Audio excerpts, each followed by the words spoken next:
All right, we're going to dive into Nancy Guthrie once again. This will be part 3 of my series on this very disturbing kidnapping situation. So I am just waiting for a few more people and then we'll begin. We're just going to ask questions. I try, especially with this case because it's so high profile, I'm trying not to read all the various news articles with their opinions and what they think, because if I work on a crime scene or I work on a murder case, that's what I normally do anyway. I just need the first name, the birthday, various other dates, like the date of the abduction. And if I ask you for a name of a place or something, then I'll ask you for that. But generally, I don't do that. I just, if I need to clarify something, seems to be enough to get me going in the right direction. My name is Carla Barron. I am known for psychic profiling, and I have done numerous television series in the paranormal first, and then I started honing my skills in the crime psychic arena on psychic detectives first. I did the pilot to that series, and then I was held back for haunting evidence for 3 seasons of haunting evidence on court TV, which later turned into true TV while I was on the series. And then it was in worldwide syndication for a long time. And eventually I will put those episodes online because it'll be public domain and you guys can watch them again. But I'm just going to go ahead and take a look to see what spirit has to, has to proffer on this case. Nancy Guthrie. I'm going to ask again, is Nancy Guthrie still alive? Is Nancy Guthrie with us? Is she still alive? I always like to check my answer again and again, especially if I'm doing a series. I need to recheck just to revisit that question, and that's going to be the starting point. Is Nancy Guthrie? Nancy Guthrie, are you still alive? Are you still breathing on this earth? In your body? Okay. And I use regular playing cards like I do every single day. When I'm doing my readings, this is something just to establish a rhythm with my hands. And it seems to help propel me from one vision to the next. And it helps keep moving it along in a rhythmic sort of fashion. It needs to be a rhythm. And then I'm able to see very clearly what I'm supposed to see. Okay.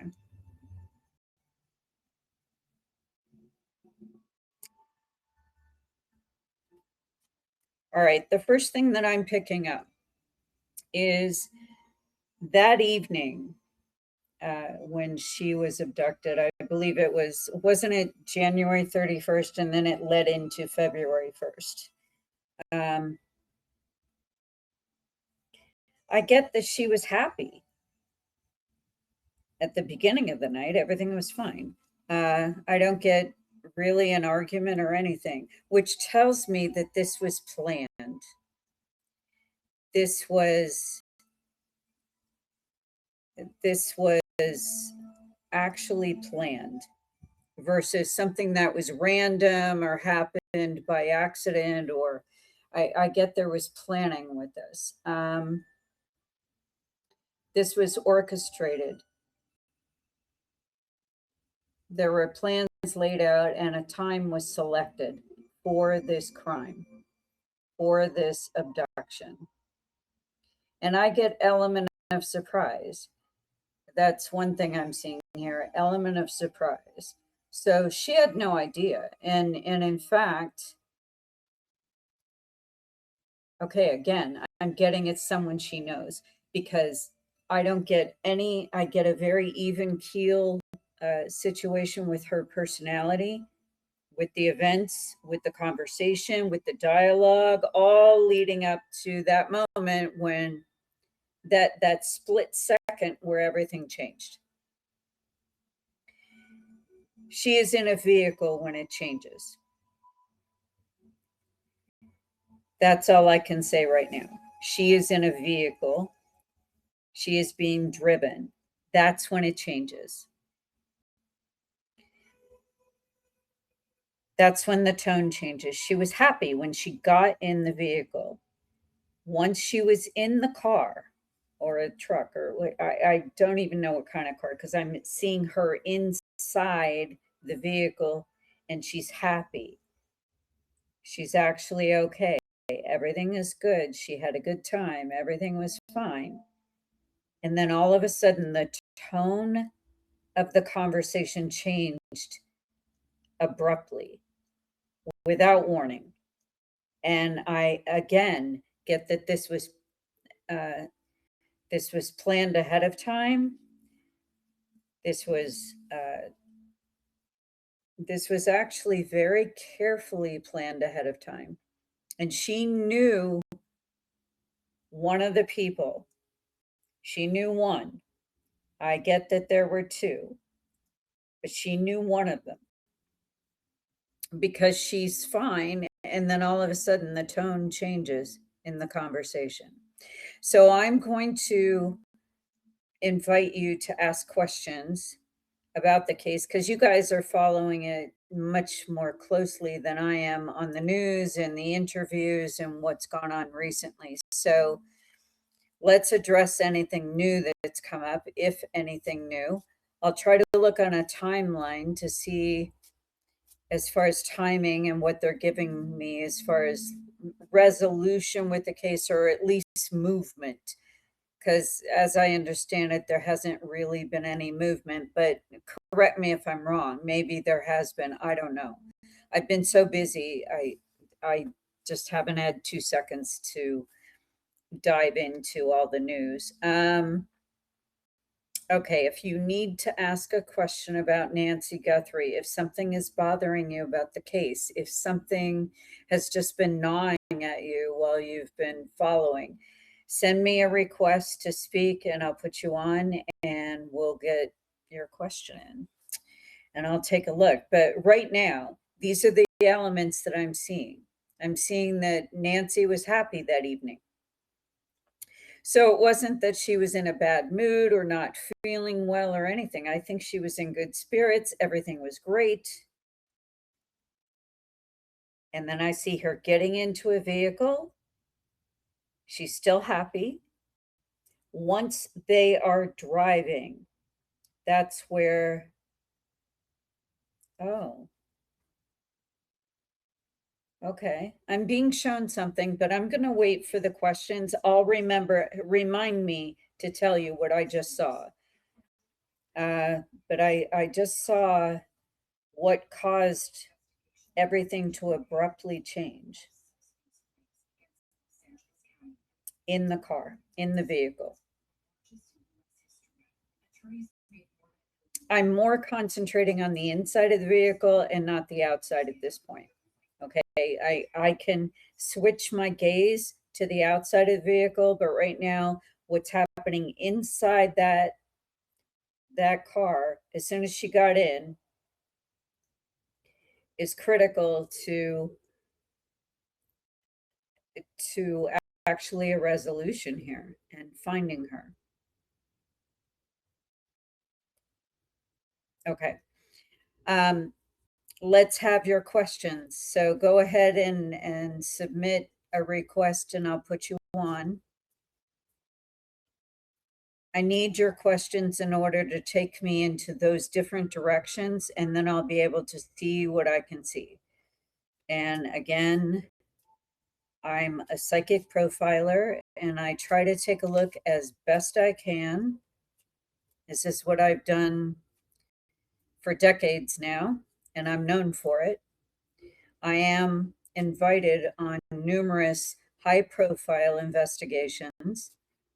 I've worked in television, and then I started working privately on various case files with different law enforcement agencies. So I am known for this, and it's when they get stuck, usually. That's when they call me in. It'd be great if they called me in first thing, but let's be realistic. They're going to call me in when they've exhausted every other avenue, and then they bring us in, the psychics, the intuitives, the ones that are actually known for this. So, um, I mean, there's a lot of the fringe element hanging around these crime scenes, and you know people, I've heard people criticize, saying, oh well, why are you attacking your own kind? And some of these people just showing up at her house or at the crime scene and setting up shop and setting up cameras and whatever, and they have no business being there, none. And they start doing remote viewing or whatever they think they're doing, and it's inappropriate, and it's just not following protocol. If you want to be taken seriously with your gifts, whatever they might be, as far as a psychic, or you know you have certain gifts in this field, in the paranormal, then you go through accepted channels to get there. You don't just show up and start taping, start rolling, with your impressions. That's just not how it's done. I can do it here remotely from my apartment, and everything is fine here. Um, because it's just me taking a look to see what I am able to see. And if it helps, that's great. If it's not bothering somebody, that's fine. But showing up on someone's private property, especially a crime scene, and just inserting yourself, that's I don't do that. I've I just don't do it. I'll do it from here because this is just me taking a look. And a lot of people have requested, and it's bothering them. Some people are losing sleep at night over this case, and other cases I have worked. So, they're obsessed with it. And if I can give just a couple pieces of information to help you, then I'm going to. And this is what I do. All right. Uh, so nobody has any questions. I know you guys have I know you guys have questions. So at this point, I'm just going to keep talking. Just send me a request if you want to go on here. But the things I want to look at are the timeline. And let's talk about what I was shown minutes ago. When I saw Nancy getting into the vehicle to go home, I saw a weapon. I saw a gun. I'm going to triple check that right now. I'm going to triple check it with my cards. And but for some reason, it just I wasn't looking for that, and then all of a sudden I saw. That's why the tone changed in the conversation. I couldn't imagine, like, well, what happened between walking to the car and then getting in? And it was down on the seat and just laying low, but it was threatening enough. So let me just see. Was there a gun in the vehicle when Nancy Guthrie got in to go home?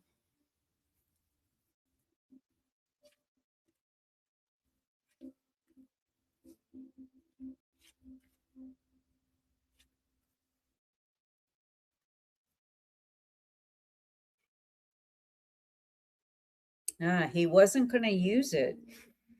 And at the last minute, he got scared and decided he needed extra confidence to go through with this. And by the word he, I mean the person driving her home. So the ones who have followed this case and are following along know who I'm talking about. I'll say the initial T, okay? In line with the other episodes that I've already recorded. From what I can see, he wasn't planning on bringing that out at that point. But I think he got scared that he wasn't going to be able to go through with it. That, he would just chicken out and just not be able to go through with the whole thing. So let me ask again, was it a gun? Because that's kind of the shape of what I'm seeing. So let me ask again. Did T pull a gun out as extra insurance to make sure that he went through with this whole scenario? Was there a gun?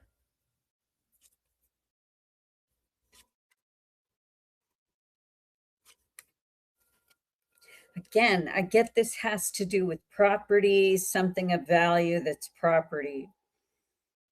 That this was the bone of contention here. This, I don't get that this is like some ultra,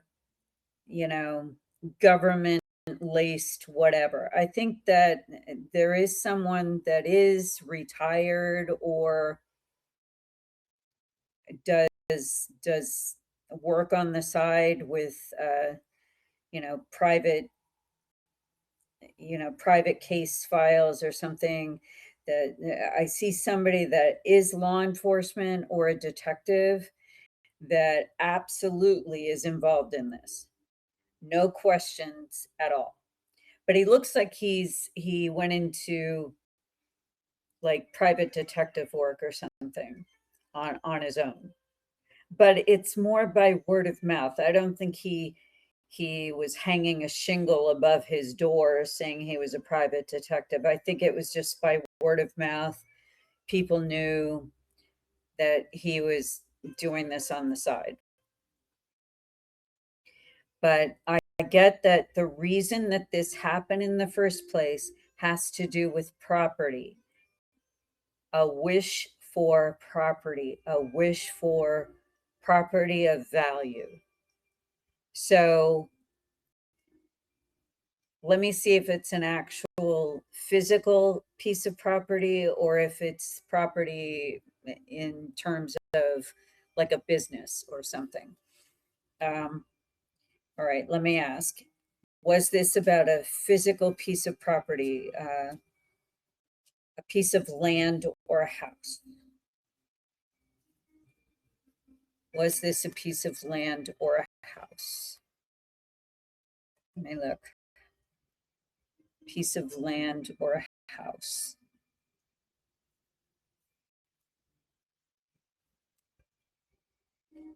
Yeah, again, I get two men. One of them she knows. She knows one of them. And the second she gets in the vehicle, that's when the tone changed. She was laughing even. She was having a good time. She was in a good mood. Nancy was in a good mood. So I'm not really sure why T, if that's who this is driving, why this person driving all of a sudden got scared or cold feet and needed to pull out a weapon of sorts. I'm going to ask again, was there a weapon involved in the vehicle? Yeah, I definitely get something here about a weapon. Was it a gun? It was lent to him. It was a gun, I think, and it was lent to him. It wasn't his. It wasn't registered to him. it could have been the person he was working in tandem with, this either retired or he's working on the side doing private detective work. But I definitely get that there's some sort of weapon in the vehicle when she gets in. It's hidden, it's on the seat. He like pulls it out from under the seat. And then he just lays it there and she sees it. That's all that really happened. It wasn't like, hey, I'm going to take your life or something. It wasn't anything like that. It was more just a very quiet moment of, I'm in charge here and just keep quiet. And she didn't say another word after that. In fact, she was so scared at that point, she just stayed quiet and started, oh, I see what she's doing. She's praying. She's sitting in the seat and she's praying. Nancy started praying very hard to herself. She just closed her eyes and started praying. And he was driving. All right, if you're just coming in here and you need to ask questions, either based on what I've already said thus far, go ahead and ask. And send a request to speak and I'll put you on. But I definitely see this is where the tone changed, was in the vehicle. And the weapon was just laid on the seat there. Do we know if she got in the front seat? Because I think in the passenger's side of the front seat. Do we know this? If somebody knows this, please tell me. I think this is you, Olympia. Hello? You have to turn your microphone on. I added you. Okay, you're on. Can you hear me now, Carla? I can hear you now. Hey, you made it. Okay. Thank you. I did not get on until just now, so this question may have been asked already, but in a previous reading or session, you had talked about there being potentially planted evidence at the house that was meant to distract people.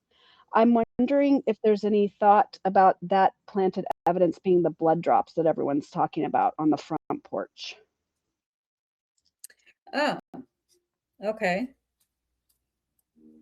I didn't think about it like that, because the blood drops still flash for me, and I'm going to tell you why. When it flashes in my head, that means that there's something incorrect about the statement or the situation, that there's something incorrect about that scenario and it's not quite right. There's something off about it. Okay. So there's definitely something off about the blood drops.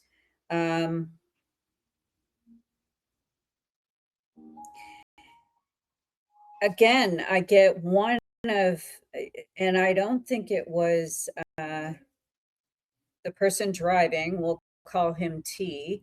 I think it was the other guy. And I definitely see that he has a defensive wound. So I don't think it's just hers. Let me see if that was planted there, though. Were the drops of blood planted? And I don't mean to say it in such a way that I'm sounding cold, but I have to look at it like it's a puzzle. So if I sound cold or like I'm talking about, somebody that I don't care about, it's only because I need to take emotion out of it just to see what I'm seeing. Okay. Let me look at the blood drops on the porch. Was that planted there? Were the blood drops planted there?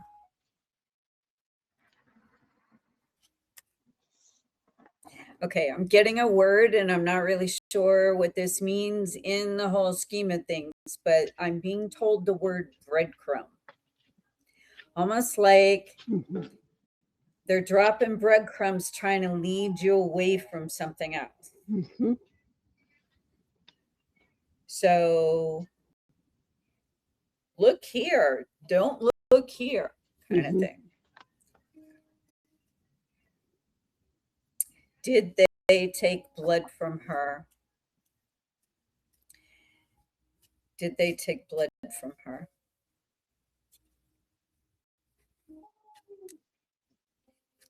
Okay.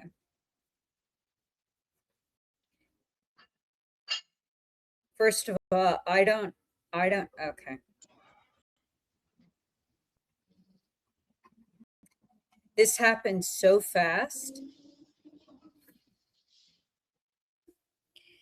I'm not really sure how this all pieces together yet, but I'm just going to say what I'm seeing. I am seeing this guy, this ex law enforcement. He could be current and then doing this private eye stuff on the side. It could be that, or he's retired. But I definitely get that it's a side gig and it is not really advertised that he does this, but it's sort of by word of mouth. Hey, I got a guy.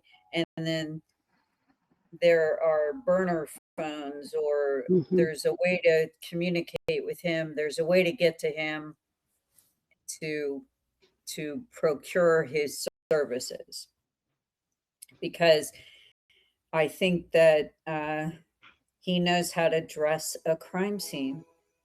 And I'm just going to say that. I see that his forearm, at least one forearm, was injured. And I believe it was his right forearm. It was scratched. So there's some sort of mark there. I also get that he has either lighter hair or his hair is thinning a lot. Thinning, like very, like balding or bald spots in the hair. Like I don't get that he has a full head of hair. Because whenever I see this, it either means that they have lighter hair or lighter coloring, or their hair is disappearing. But I definitely get there was a struggle, and she was resigned to go with this because she had no other choice. And I get that she was praying the entire time. That's something I hadn't seen before, but I see her praying, like she's just closing her eyes and praying the entire time. And they're actually yelling at her to open her eyes.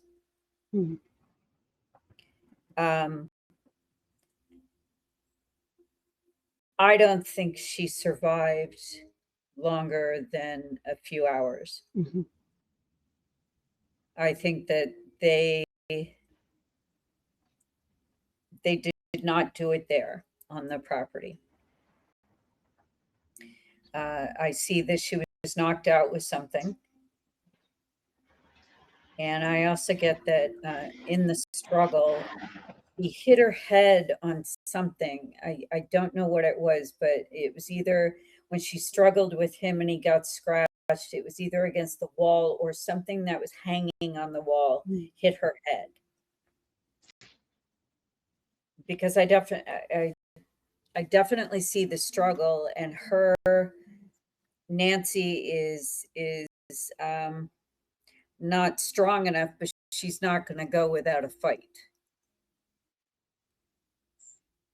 Let me look at the blood drops again, though, because I'm seeing that I'm hearing the word breadcrumbs. Follow the breadcrumbs, and let me see if they did that afterwards. Like somebody remained behind and did it afterwards with a syringe or something. Let me just look. Was this done after the fact? after the fact with yeah, I'm definitely getting it. It wasn't a simultaneous thing. It was almost like somebody walked back Mhm. and did this and dropped the blood, and in an effort to hide something Mhm.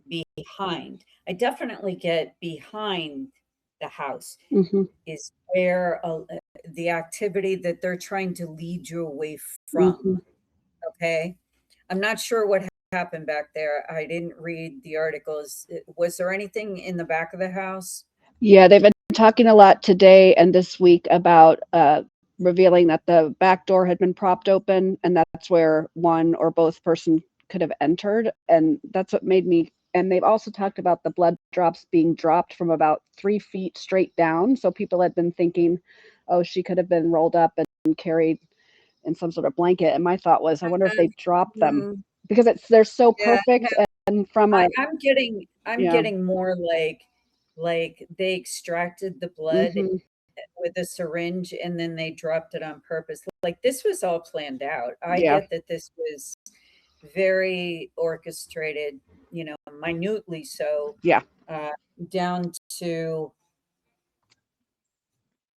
down to even that part, Right. Because everyone because it's like, let's yeah. lead their attention to Yeah. that front area, and that way it would buy them more time. Let me see why they did that. Let me see what the purpose. Oh, it's because the direction that they headed was behind the house and further. Mhm. They needed like a window of time. They needed extra time. Plus, they also needed to have them going in the opposite direction just for a little bit, just until they were done.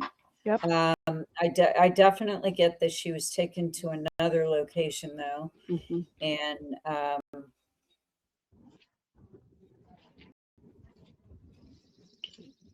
and I can't, I'm still getting a cave Yeah. or a cave structure of some sort is involved in this location, and I'm almost getting, you know, what's weird about this is that she's so quiet and she's praying and she's so connected to God at this point that she almost zoned out, like Mhm. almost had an out of body experience where she wasn't even in her body when this was happening because it was so horrifying.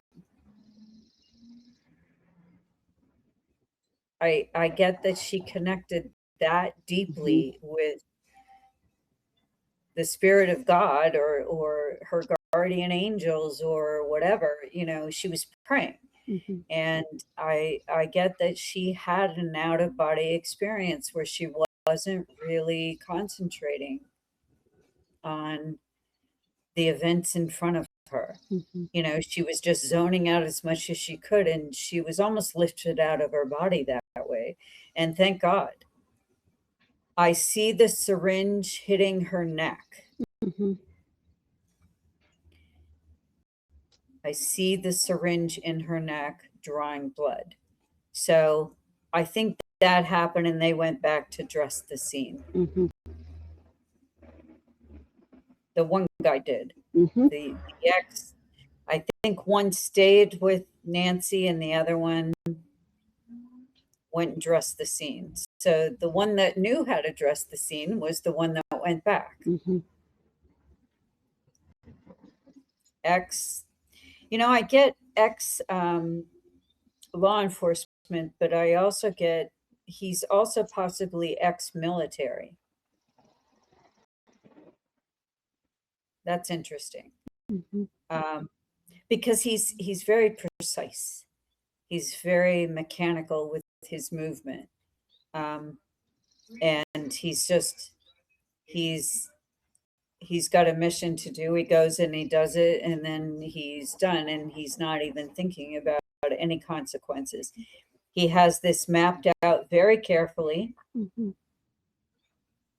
and he knows it's going to work. He has knowledge. He has inside knowledge that he knows they'll never look in the right place based on what he's doing. That was a good question, because I didn't even think about that, because I wasn't sure why it was always flashing in my head about the blood. Because I was like, well, it is hers, but it isn't her bleeding it. It is Nancy's blood, but I don't get her bleeding the blood. I get that it was extracted from her. And everything's out that front porch. I mean, that's all everyone's talking about, which makes me think it could be that when you had mentioned last time, there's something to distract everyone. I thought the blood could be it, because everyone's talking about the front, so they assume she went out the front, but she could have been taken out the back, and they want you to think she went out the front, and then they put the blood in a line, like it's literally in a line, like breadcrumbs. And if it was, from her hands, or possibly his DNA could have been mixed in there, because I see she scratched him. So, and I definitely get he has some sort of scratch or scratches on his forearm, and it looks to be his right forearm. And I think that I see her hitting her head against something. It could have been like she fell against the wall and there was like a sharp edge of a frame or something on the wall, something. But whatever it was, it hit her head, but it wasn't enough to bleed like that. So I think what happened was they gave her a shot of something, or they gave her, they covered her mouth and they knocked her out. Chloroform, whatever. They knocked her out, and then I get the blood being extracted. It wouldn't show up in her bloodstream that quickly. They could extract the blood and be done with it. They needed to get enough for their purposes, the breadcrumbs. That's the word I keep hearing, breadcrumbs. This is the breadcrumb. So, when they led out the back, this is where she was taken. And I definitely get that T went through her records on her electronics.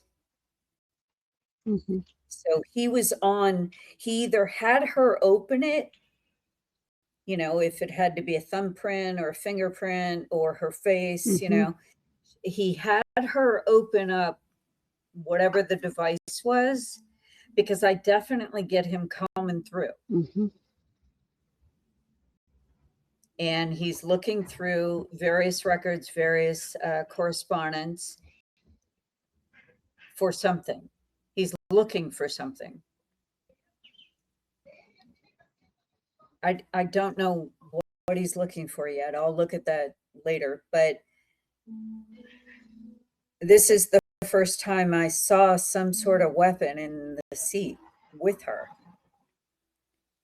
Just as a silent reminder that she better not move, she better not talk. And she looked at it, and that's the point where she shut her eyes and she started praying.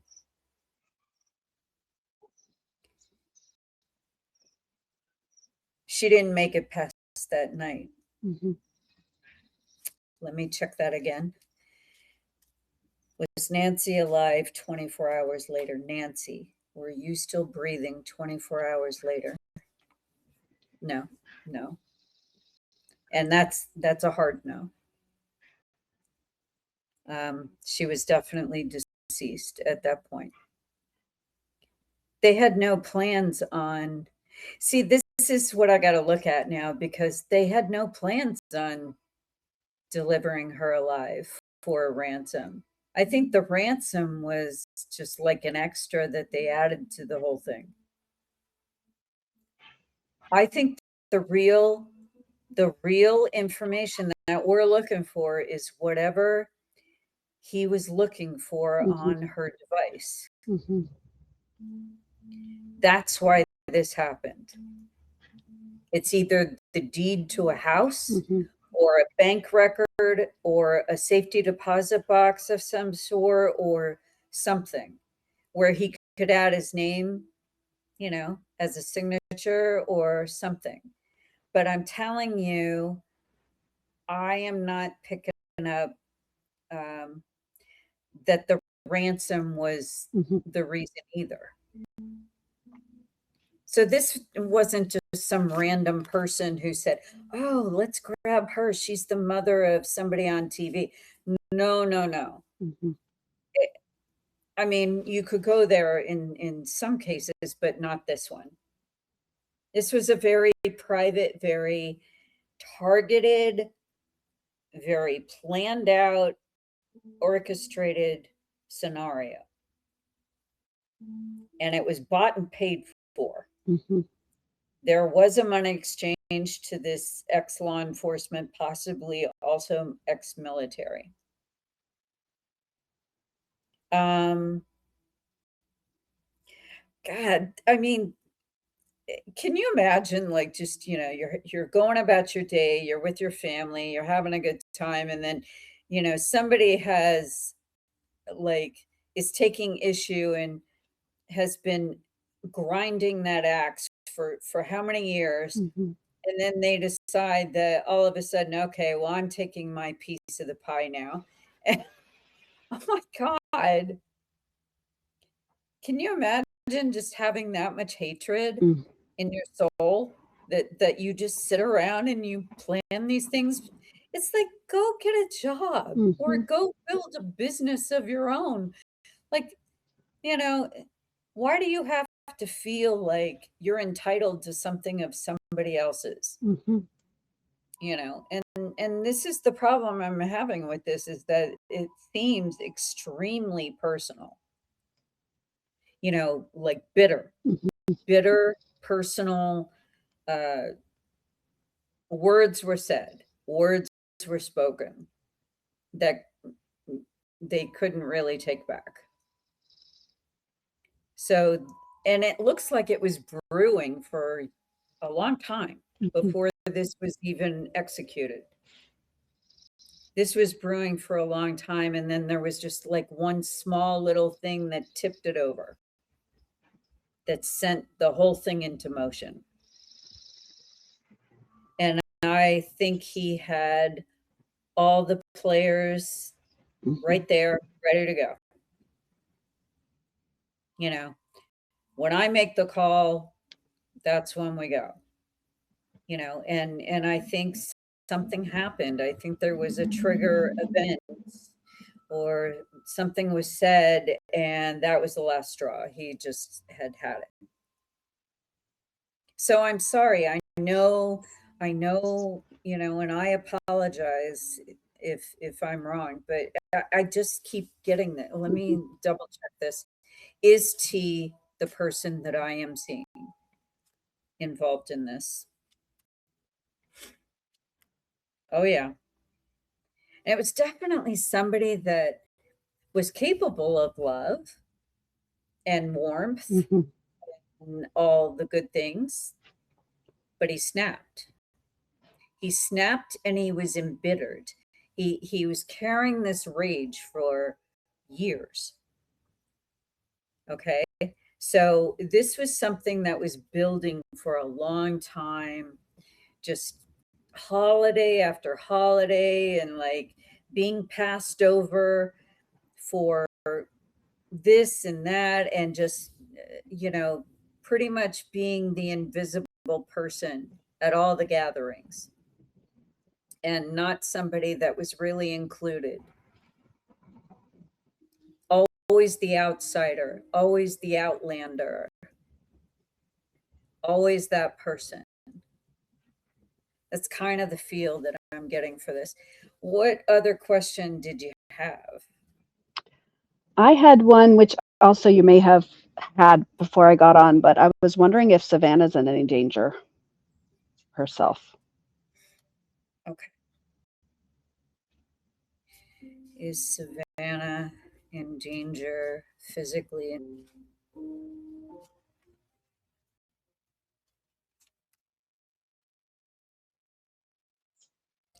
This says her husband is aware of something. I don't know who her husband is, but it's showing that her husband has knowledge of something and was tipped off to certain elements of this crime.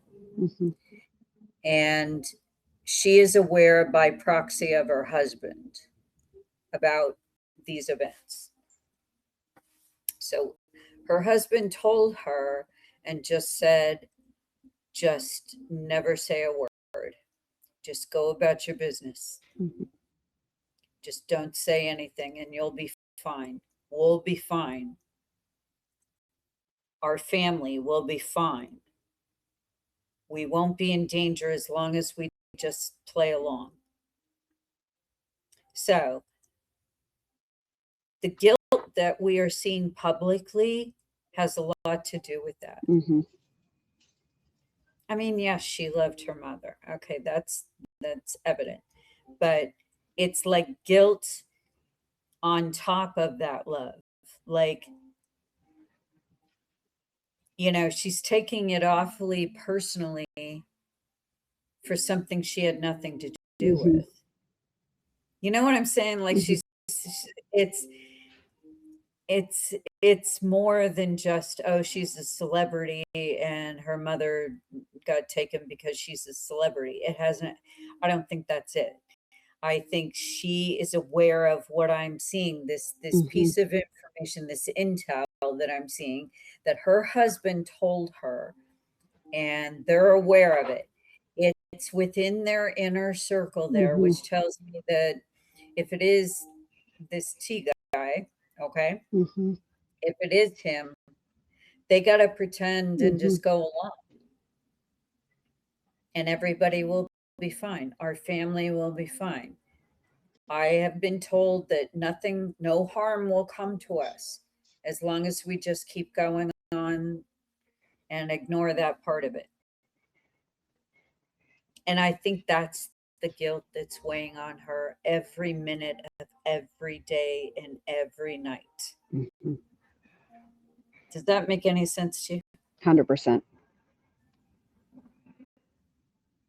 Thank you. And I deliberately don't dive into these cases online, and my psychic mind will explode with Mm-hmm. everybody's theories. So the only time I did was when I was like seeing all these videos off of YouTube, like just pouring in with people. And these aren't authorized individuals. These are people that are just showing up from out of state or whatever to get their 15 minutes of Mm-hmm. footage. And they start setting up a table and doing a seance or and I'm like, oh my God. The, there's the word is decorum, Mm-hmm. and protocol. And that's why people of my ilk, that do what I do in paranormal or psychic type investigation, why 98% of us don't get asked on these things. But I have been, and consistently I am asked to do these cases. It's because I don't just think all of a sudden, well, I need to get on that property and do a seance, Mm-hmm. or I need to connect. It's like, if I'm going to connect, I'm going to do it in the safety of my apartment here and just see what I can see. And it's mainly so that I can get a good sense of what's happening, not to disrupt the investigation or anything that they're doing over there, Mm-hmm. And that's why they don't get invited, why they're ridiculed when they call the police, and they call 911 and they say they have a vision. They have to take all the statements. They're required to take all the statements, whether it's psychic or not. But it's a big circus over there, with people just showing up on the perimeter, Mm-hmm. setting up cameras, doing their little, TikTok videos and then leaving. I mean, it's just, there's something very disturbing about the need for that.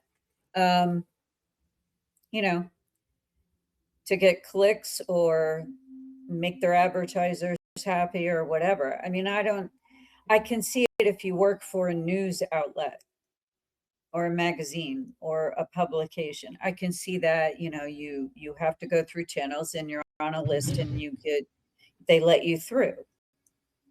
But the rest of this, that's where I draw the line.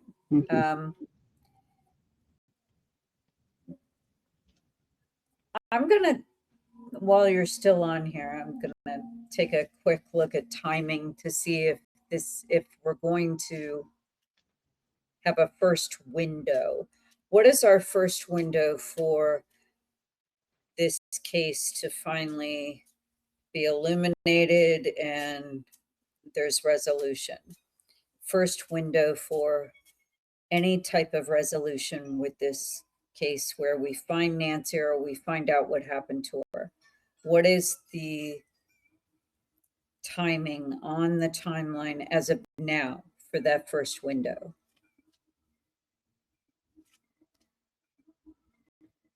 Okay.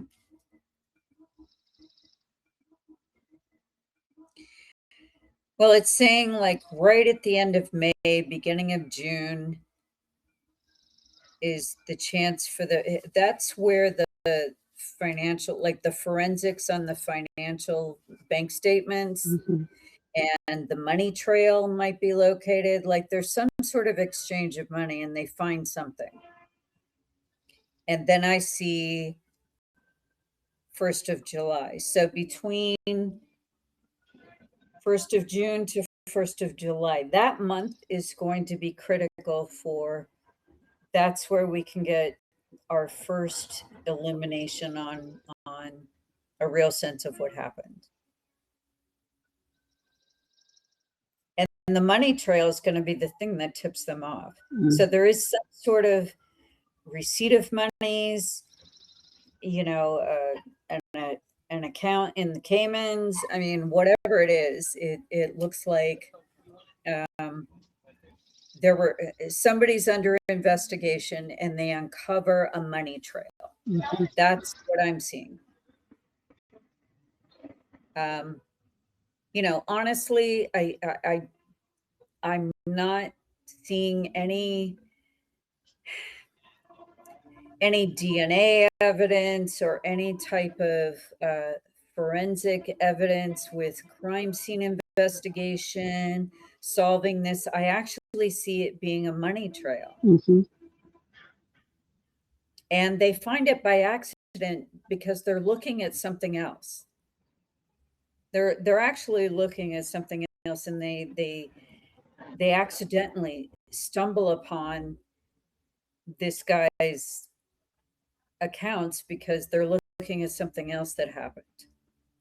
So either this ex law enforcement guy / military, maybe he and he's moonlighting as a private detective on the side, and it's all secret because you got to get to him by word of mouth kind of thing. It looks like he made a mistake with something else, and he got clumsy, and he made a mistake with something else, and they're looking at him for something completely unrelated to this case.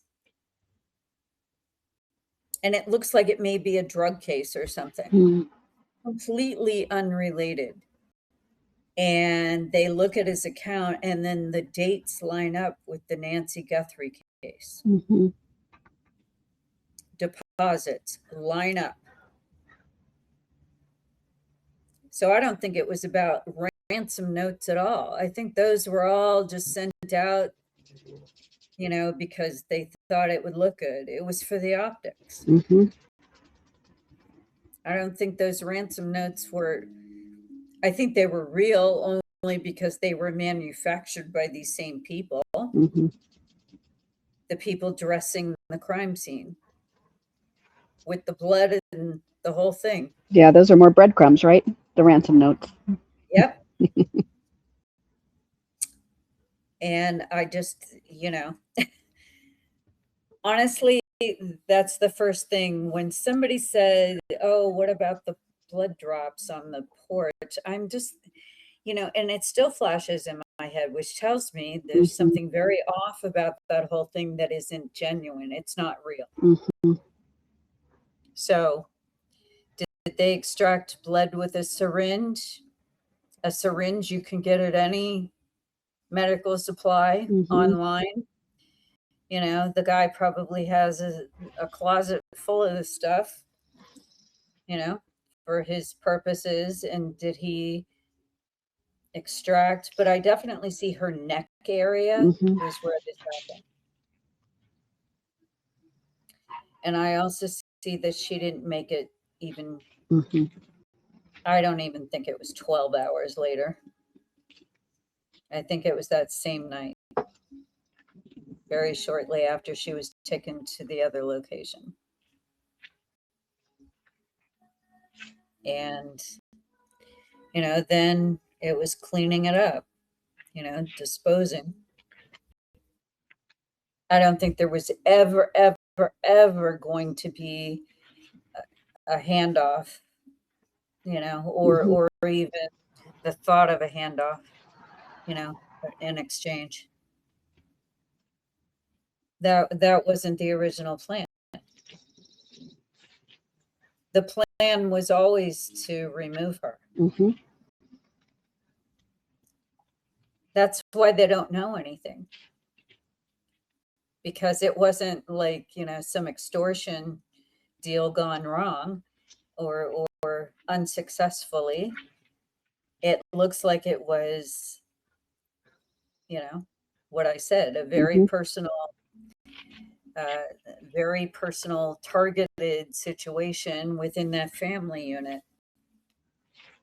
And it's just the reason it grew in leaps and bounds on the media is because of the daughter, Mm-hmm.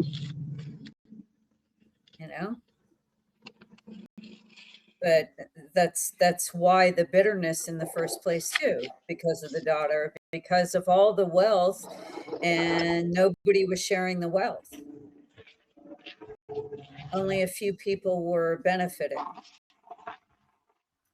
And I think that was the the bitterness right there. Mm-hmm. The exclusion of that person from the family unit at all the holidays, at all the always feeling like an outsider, never feeling welcome. That just started building underneath the surface and festering for years before this even happened. I mean, that's what I'm seeing psychically. And I do this for a living. So, if I'm wrong, I'm wrong and I'll own it. But that's what I'm seeing with this. Um, did that answer your questions about Yes, thank you. the blood and all the rest of it? Mm-hmm. Thank you for coming on. Yay, I thank know you. you were late to the party, but you're here. And shall we call you Olympia? Yes, thank you. We will call her Olympia. Everybody, welcome Olympia. Okay. All right, my dear. Let's get somebody else in here with any last minute questions on this case, which the reason it's baffling is because it is such a tight knit case within those few individuals.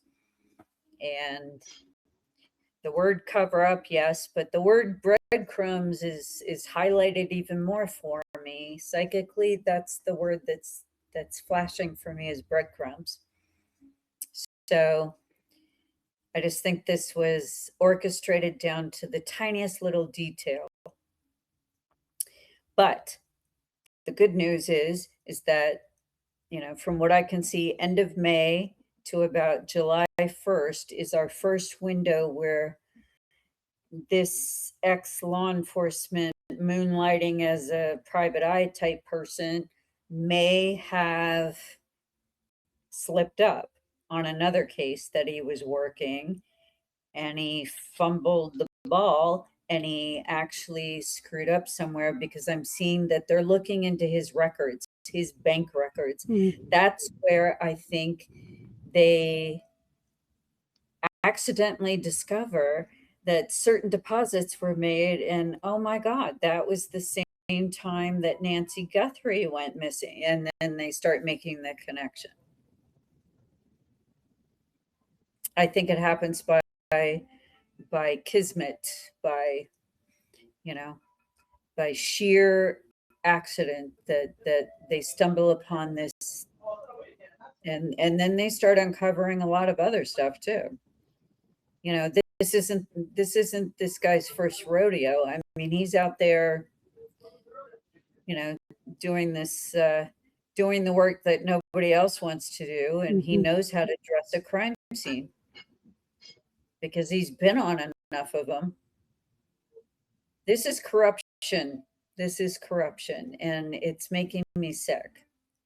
You know, it's just, there's not a lot we can do about it now, but uncovering this will make the next guy think twice about doing it. That's the whole reason for uncovering things like this, is that by example, you know, they won't be so ready and willing to go down that route. You know, they'll choose something else. Okay. So, any last minute questions? Anything we didn't cover on any of the details with the crime scene? Nancy, you know, from what I could see, if you've been listening, I don't think she made it even 12 hours. So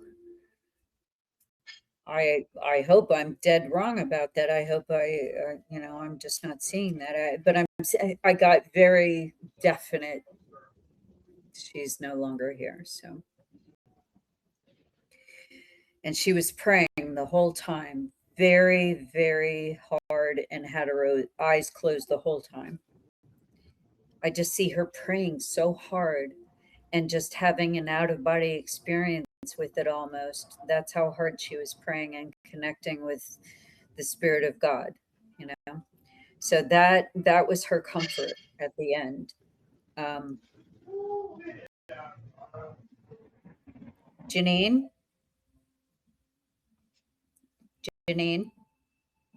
I just added you.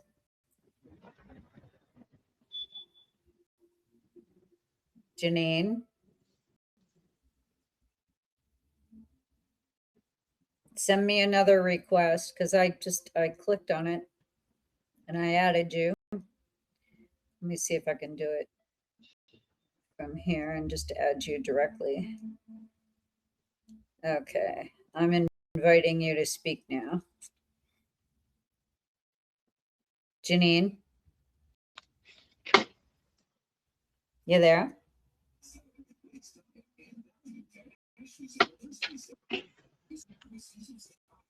No, that's still Olympia. All right, Janine, if you want to request again, just come back on.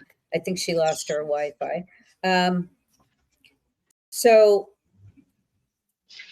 the thing is that, you know, this turned into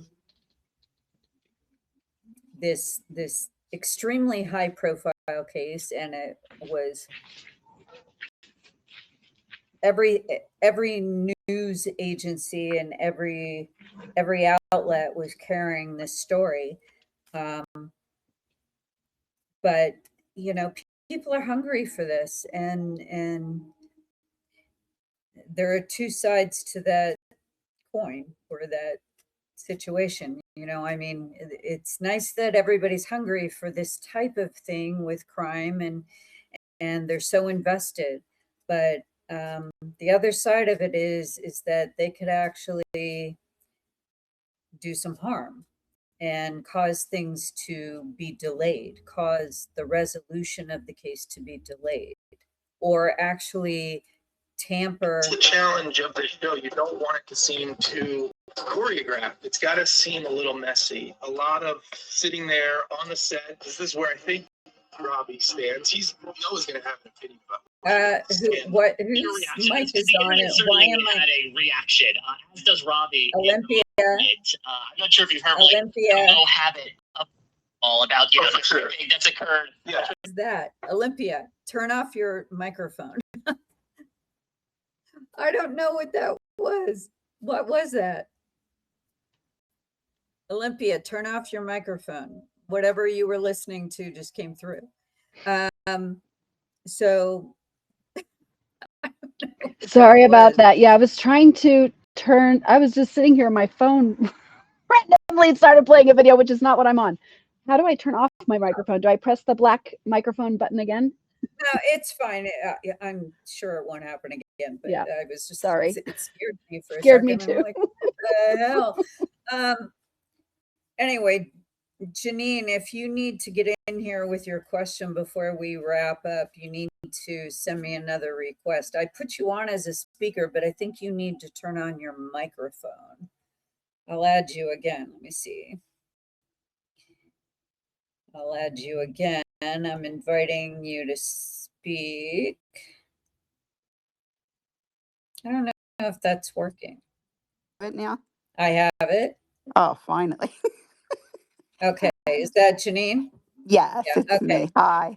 All right. So Okay. what is your question this evening on When Nancy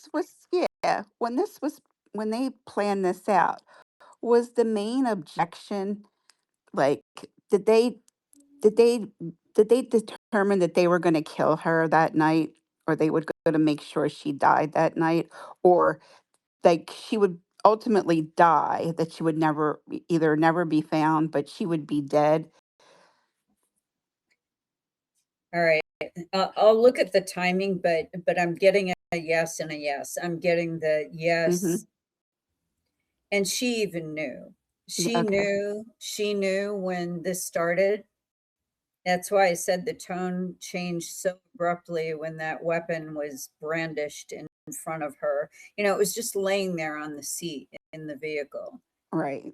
And she knew at that point it was done.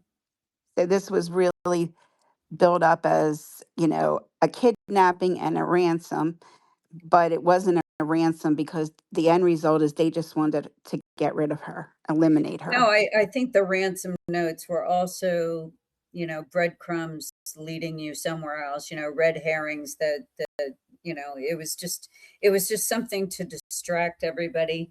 Right. It wasn't like they were never TMZ going to and all that. collect They it. knew to go to TMZ because TMZ would run the story, and they knew that they knew where to take the ransom notes so that they would get the most play.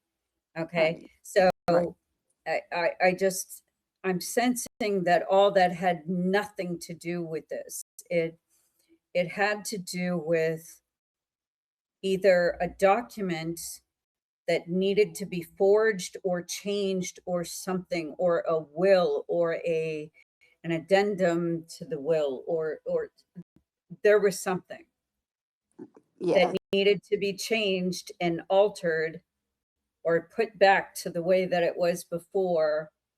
And I'm seeing him being T, I believe, in Mm-hmm. her device, and her only purpose was to stay alive long enough to log in.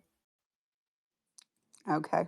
Like she was forced to log in or activate whatever account so that he could get in there. Yeah, that makes sense. It does. That was her only purpose. Yeah. And the rest of it was him altering something. That's why I think that information of any alteration of document or a will or some sort of, I'm definitely seeing alter a document, alter like some sort of fraud is happening here. So I'm seeing that needed to be changed. A name was added to it or something along those lines. I get it. And he needed to get in there and change that. So maybe the daughter's name was added. Annie. Right. You know, I don't know. Whatever it was, though, I get that Savannah's husband got wind of it. He knew from maybe the forensic, they were coming through the devices, they were looking through the records, they were looking through, you know, any alteration on bank accounts or statements, and this got flagged. And they saw the date. Hmm. And but they also saw that she was signed in. So I think that was her only purpose that she served, was to sign in, to log in, you know, under duress. Right. And there was nothing she could do. And that's why she was praying so hard, because she knew that they were going to kill her. I think she did what anybody of faith would do, and Mhm. she just immersed herself in her love of God and all things good and holy, and she just had an out of body experience, so she would not feel anything if and when it did happen, because she knew it was happening. She was well aware from that. When she saw the gun, that was it. So either she was forced by this weapon, you know, that said, okay, log in, do this, and they gave her instructions, you know, to, What they wanted. Hmm. or or she just logged in and then she went in and did the rest, because she might have made a mistake on purpose. But I definitely get her purpose was signing in, logging in. Okay. So I think something like, you know, a discrepancy was picked up when they did the forensic sweep on the devices or the accounts. And I think that Savannah's husband, I don't know his name, I'm sorry, but I definitely get that he has knowledge of something. Like he has insider knowledge of something with that, some sort of breach of an account, or there was a question, was there a breach, security breach, what happened, because of the timing. Right. It was that same night. And the thing is, if she logged in and did it herself, there's no real way they would have to fight that in court then. There's no real way to know if she did it, or, you know, as a last minute thing.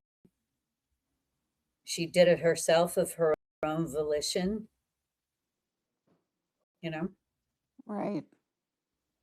So, any other question for me, my dear? So, what was the problem with you getting on? Your mic didn't work? I don't know.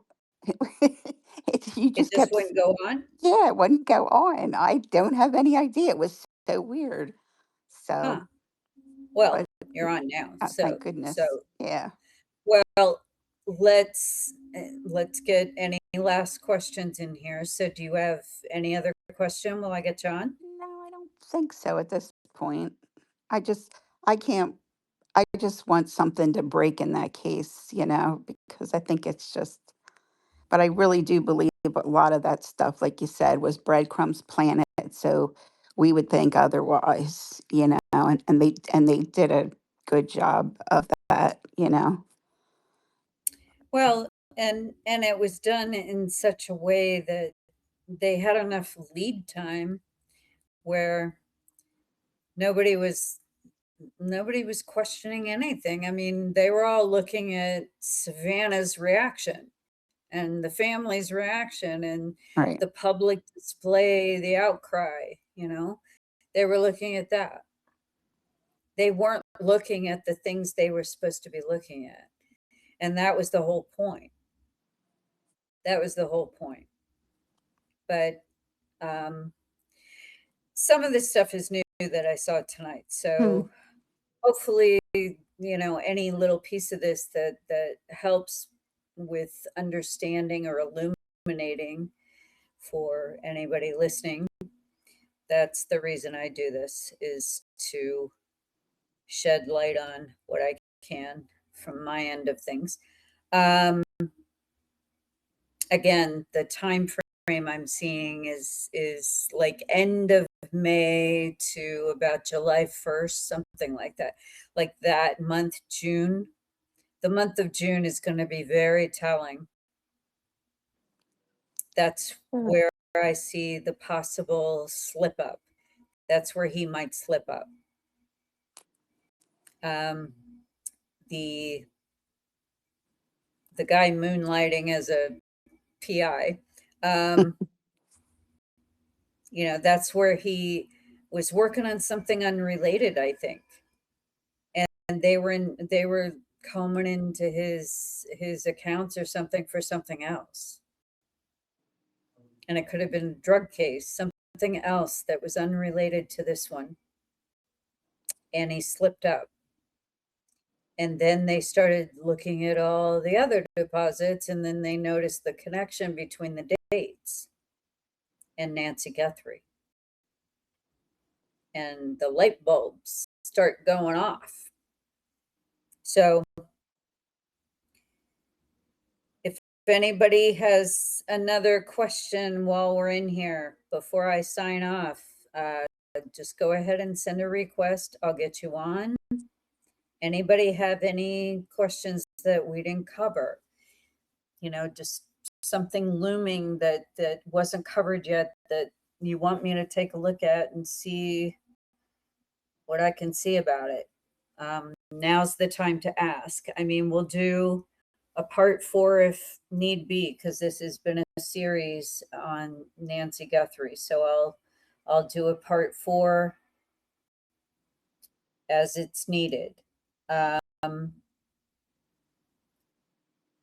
the details I'm seeing are pretty clear tonight. So hopefully this is helping. All right, so I'm doing last call, guys. Last call for any questions. Anybody got anything? Nope. Okay. We're going to wrap it up then. Okay, thank you. You're welcome. All right, you guys. We'll talk next time. And again, this is Psychic Carla Barron, and I'm wishing everybody I know it's coming up on Easter. It doesn't even feel like it. I want everyone to just start loving each other and just love your families and love your friends, and just start looking at your own behavior, your own backyards. Just look at your own backyards and stop snooping in everybody else's backyard. Start looking at your own stuff, where you need improvement, where you could help elevate yourself into a better way of perceiving this life. All right, so we're going to talk next time, and I have a feeling it'll be probably I know Easter is on the 5th, so it'll probably be an Easter holiday one that we do. And I'll talk to you guys next time. Have a good evening.